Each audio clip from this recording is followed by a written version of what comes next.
welcome. You're wondering what does copper do to help us to sleep? You can skip to the timestamp below in the description if you're short on time. Behind the scenes of the Healing with Water course every day with my feet in a bucket of water. How I felt more energized. The course explains why I felt more energy. It helps with sleep.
No, I can't video like that. That's cool. A great day at the hot pool. Just had to stop the car because I feel amazing. Second trip to Waiwera today and I feel great.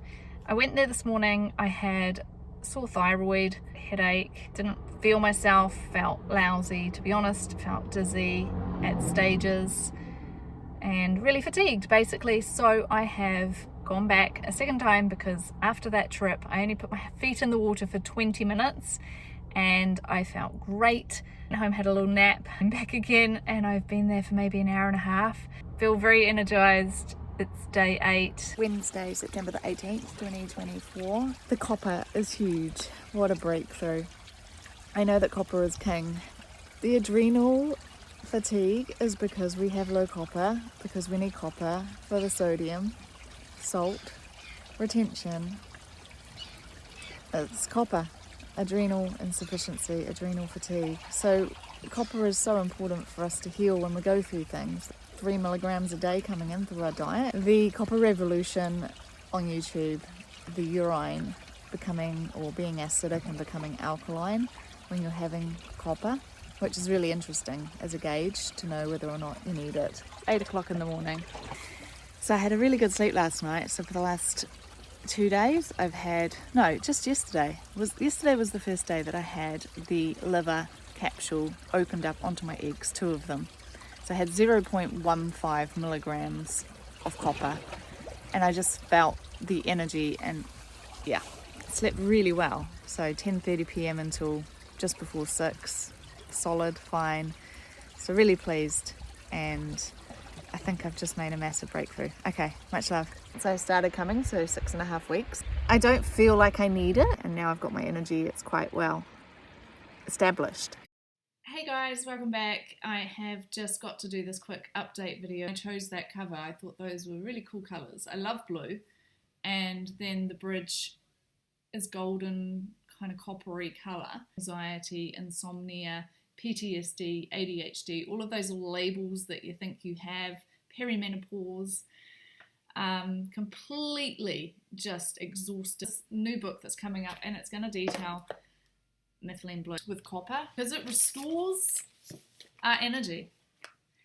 That is the key to healing. We have low copper. I'm just going to read this. Low copper equals low energy. Low copper equals fatigue. Low copper equals slow healing. Low copper equals decreased immunity. Low copper equals low antioxidants. Low copper equals mood disorders. So your neurotransmitters are not optimal working. Copper is a cofactor in the production of neurotransmitters. So brain fog, that kind of thing. Copper helps us process histamine. Copper equals high histamine. So if you've got histamine issues, high histamine drives high estrogen. Estrogen dominance is the new epidemic, I believe. Ceruloplasmin enables transfer of iron into and out of cells. And that is a copper dependent protein. The role of iron and copper are very interdependent. They have a relationship where they need each other.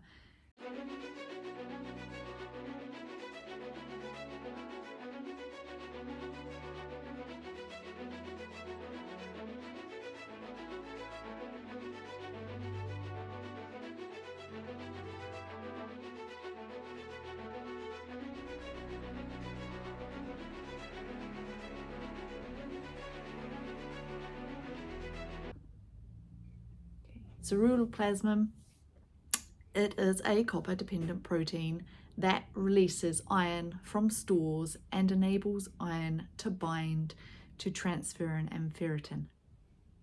There we go. And that is from medicationsandnutrition.com. Got an amazing article on the interconnections of copper and iron.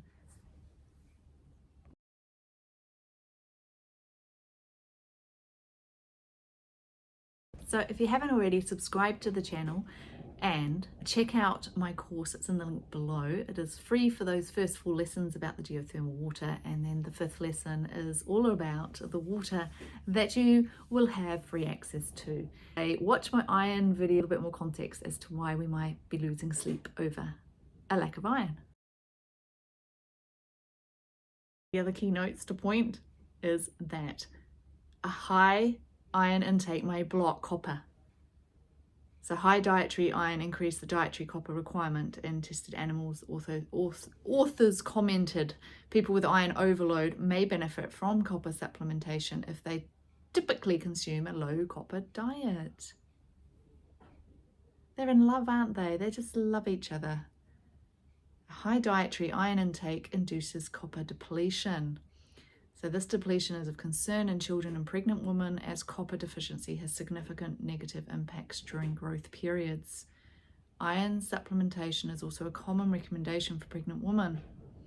Several authors support the concept that iron supplements should also contain extra adequate copper. Iron accumulation in organs commonly occurs when there is inadequate ceruloplasmin.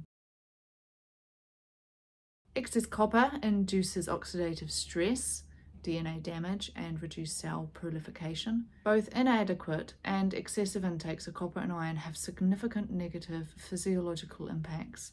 Seemingly evidence in relation to optimal copper-iron administration ratios is not readily accessible.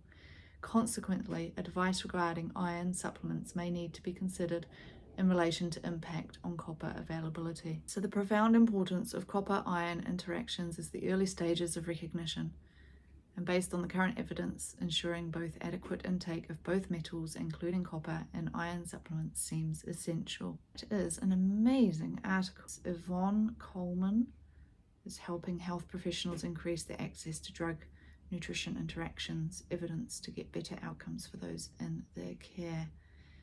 So thank you, Yvonne Coleman.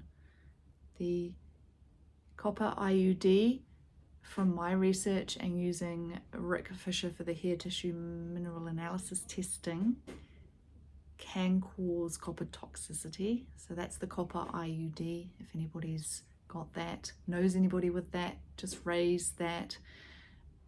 Let them look at, or you can go and look at coppertoxicity.com. That is Rick Fisher's official site for the awareness of this, and I will leave it there. Thanks so much for listening.